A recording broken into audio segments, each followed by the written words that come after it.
quero falar com vocês nesta manhã sobre graça transformadora. Baseado aqui na carta de Paulo aos Filipenses. Esta carta é uma das cartas mais pessoais do apóstolo Paulo. E para nós percebermos isso, basta nós notarmos a frequência da primeira pessoa do singular por toda esta epístola. O apóstolo Paulo, ele estava escrevendo esta carta para um grupo de amigos, e esse grupo de amigos que Paulo amava profundamente.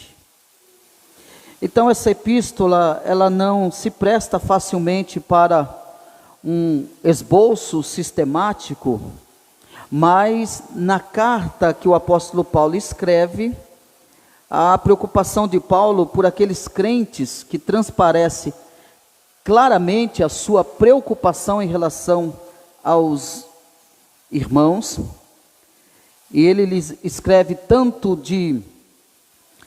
na posição de apóstolo, que ele estabeleceu a igreja ali de Filipos, mas antes como o seu pai em Cristo. E a nota dominante desse livro, ou dessa breve carta do apóstolo Paulo aos Filipenses, é a alegria. E a gente percebemos aqui na introdução da leitura de Colossenses, nós vimos aqui na introdução da carta, nós vemos aqui que ele está dando graças, que ele está orando, que ele está feliz pela vida dos colossenses, ele está alegre, ele está dando testemunho, e falando dessa graça transformadora, eu quero que você vá lá, por versículo 9, do capítulo 1 de Colossenses, do versículo 9 ao 12, ele inicia a carta falando que ele está sempre dando graças a Deus, por nosso Senhor Jesus Cristo, quando ele está orando por eles, pelos irmãos de Colossos. Ele está dando graça, por quê? Ele está dando graça porque desde que ele ouviu da fé que os irmãos têm em Cristo Jesus, do amor que tem para com todos os santos, ele está dando graças a Deus. Quando ele ouve, a sua atitude é de orar a Deus, a sua atitude é de buscar a Deus pela vida desses irmãos que estão com uma fé transbordante, estão com uma fé forte em Deus, e o resultado dessa fé também é esse amor. Ele diz que por causa da esperança que vos está preservada nos céus, do qual antes ouviste pela palavra da verdade do Evangelho, ele mostra então que a esperança que está transbordando no coração da igreja de Colossos é por conta do Evangelho que eles ouviram, é por causa da palavra que lhes foi pregada. Então, por causa do Evangelho, por causa da pregação do Evangelho, há uma grande esperança no coração da igreja, porque eles ouviram a palavra da verdade do Evangelho. A palavra da verdade do Evangelho, então, ela causa essa transformação, ela traz então a esperança para todos aqueles que esperam em Deus. Ele diz que chegou até vós, como também todo mundo, e que está produzindo. Ele está falando, chegou até vós o quê? Este Evangelho verdadeiro. Esse Evangelho que chegou até a igreja de Colossos, esse Evangelho que está se alastrando em todo o mundo e que está causando uma transformação na vida daqueles que recebem o Evangelho. Paulo está falando aqui nada mais, nada menos do que a graça transformadora do Evangelho de Jesus Cristo. Ele está afirmando que quando as pessoas ouvem este Evangelho, e que este Evangelho está chegando a todo mundo, este Evangelho está produzindo fruto e crescendo. Tal acontece entre vós desde o dia que ouvistes e entendestes a graça de Deus na verdade. Então perceba que o Evangelho, a graça do Evangelho, ela produz crescimento, ela produz fruto.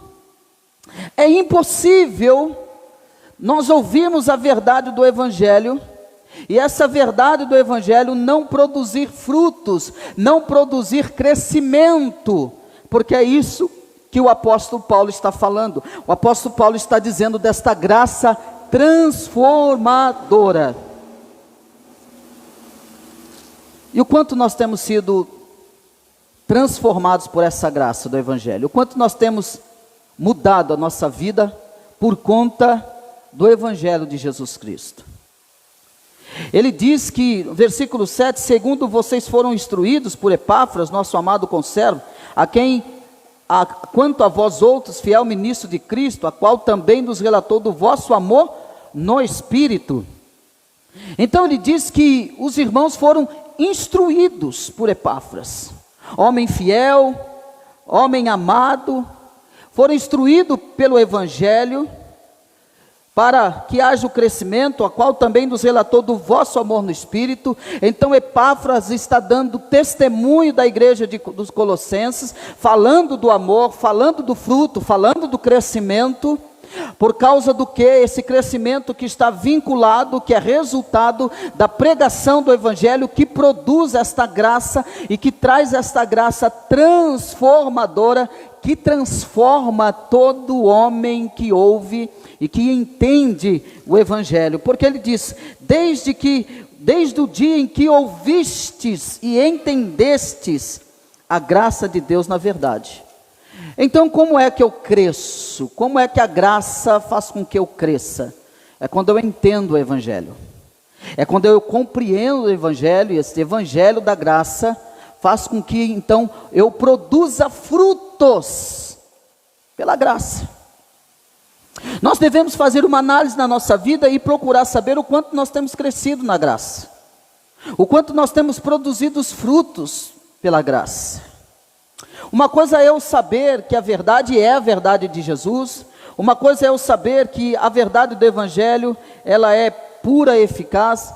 Outra verdade é se este Evangelho está produzindo fruto na minha vida, se há algum resultado desta graça, se essa graça do Evangelho tem transformado a minha vida dia após dia.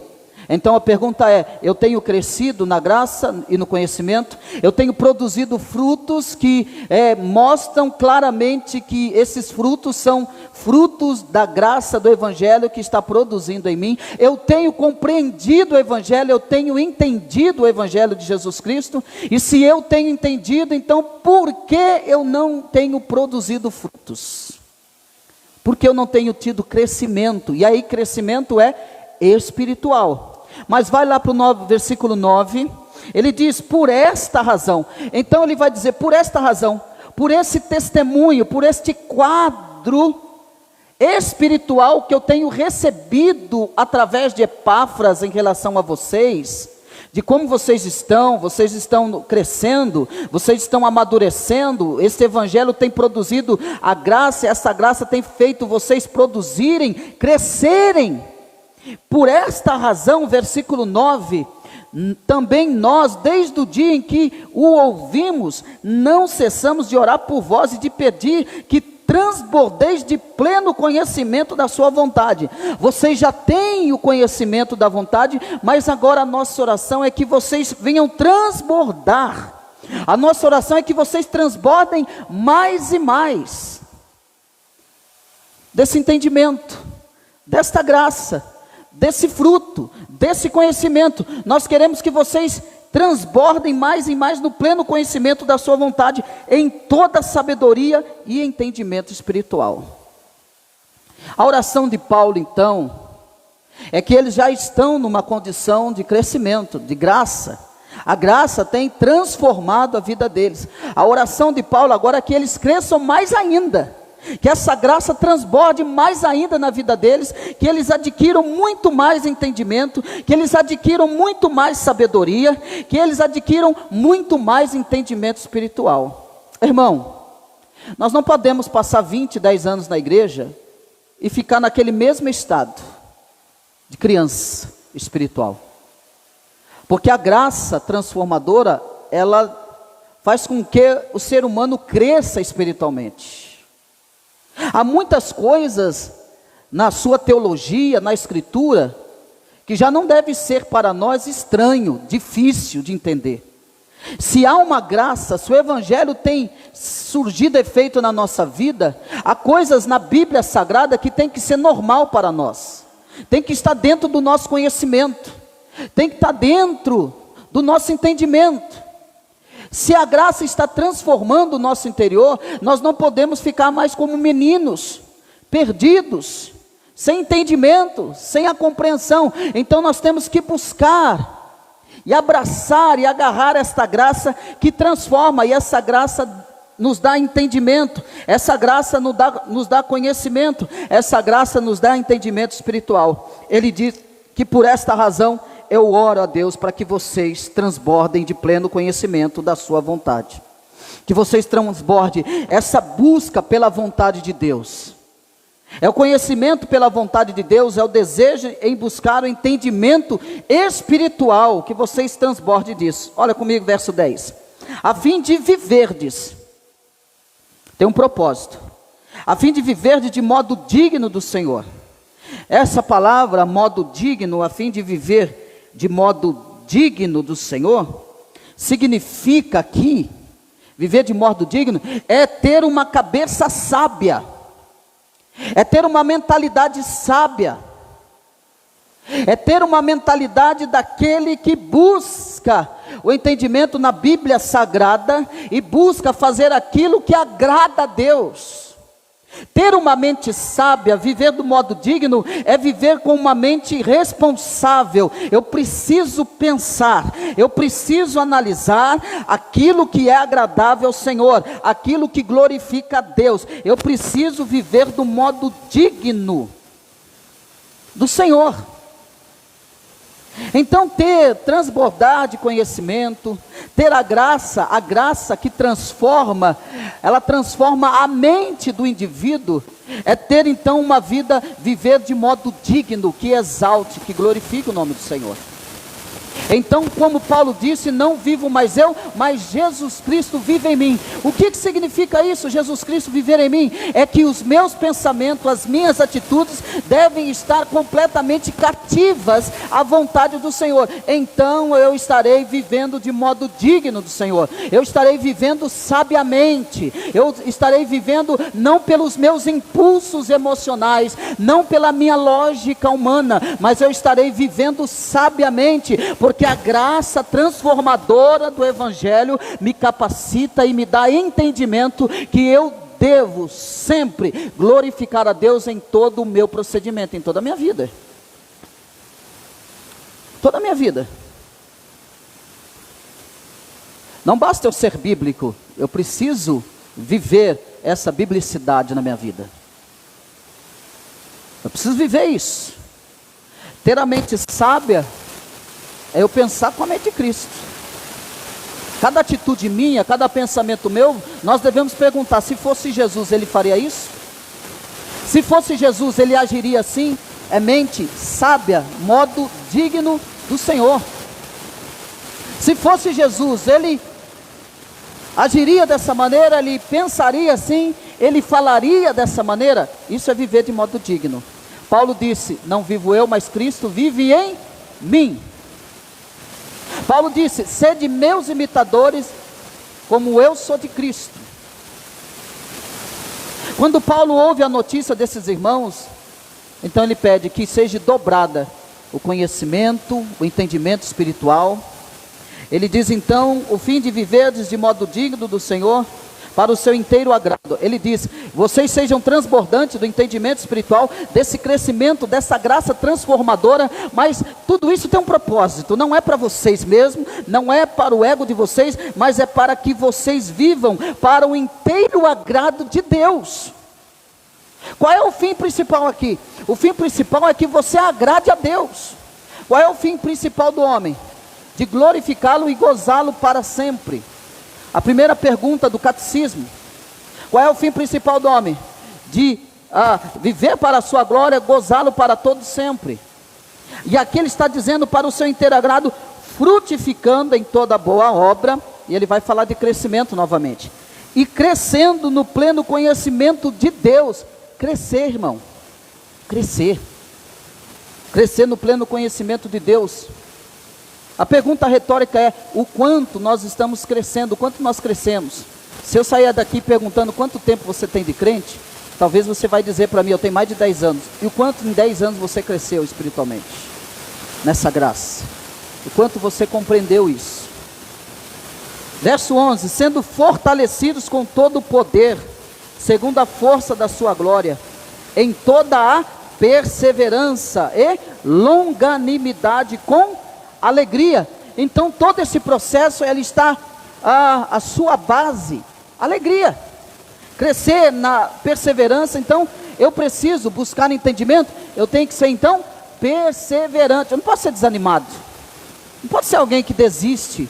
Eu tenho que ser alguém que tenha ânimo. Eu vou buscar, eu vou ser perseverante. Eu vou buscar, eu vou me alimentar, eu vou procurar conhecer. Eu vou buscar os meios para que eu cresça nessa graça. Porque o Evangelho de Jesus Cristo já me propõe esta graça que transforma a minha vida. Então eu vou buscar em Deus a perseverança e a longanimidade, a paciência.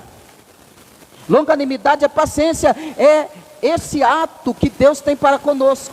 Deus é longânimo, Ele é paciente para conosco. Então eu tenho que ter duas coisas na minha vida para que eu cresça espiritualmente. Para que eu cresça na graça e no conhecimento, eu tenho que ter perseverança e paciência. Tem gente que começa bem e termina mal. Tem gente que começa e para no meio do caminho, porque não tem paciência. Infelizmente o brasileiro é imediatista, ele quer logo as coisas para amanhã. Ele não tem perseverança. Irmão Voluciano, não persevera, já desiste, no primeiro desafio já para. Olha que Paulo está dizendo: vocês precisam crescer, vocês precisam ser perseverantes, porque a graça, ela vai transformando vocês, mas vocês precisam ter perseverança, longanimidade, e não com tristeza, não com chateação, mas com alegria. Olha o verso 12 para nós encerrarmos: dando graças ao Pai, que vos fez idôneo a parte que vos cabe da herança dos santos na luz. Então perceba essa parte maravilhosa que cabe da herança a nós é dada uma herança, mas que nesta manhã nós venhamos compreender e dar atenção para esta graça transformadora, que não há desculpa em nós, mas que nós venhamos transbordar no conhecimento, irmão, que nós venhamos crescer, e que nós venhamos ser perseverantes, pacientes, com toda a alegria. Por quê? Porque nós chegaremos no estado que o nosso Senhor Jesus Cristo quer. Através do que, irmão Christian? Através desta graça transformadora. Irmão, essa graça transforma a vida do pecador. Essa graça transforma a vida do pecador de dentro para fora. Essa graça que é um favor imerecido de Deus, e que ela vem acarretado de muitas bênçãos, de muitas oportunidades, de muitas portas abertas, principalmente no que diz respeito à nossa vida espiritual, o nosso crescimento espiritual. Que nós venhamos buscar no Senhor a graça para crescermos, para avançarmos, para perseverarmos, para termos paciência, e chegaremos lá. Amém? Que Deus abençoe nossos irmãos que estão nos acompanhando, que Deus abençoe a sua vida. Perseveremos, irmãos, sejamos longânimos, que tiremos da nossa vida O imediatismo, que é uma praga que está instalada na vida de muitas pessoas. Eu quero para amanhã, eu quero para já. O processo espiritual, o crescimento espiritual não é imediatista. É um processo que vai pouco a pouco, mas que a graça vai fazendo isso, vai transformando, vai trabalhando na vida do pecador. E é isso que deve alegrar o nosso coração. Que Deus vos abençoe.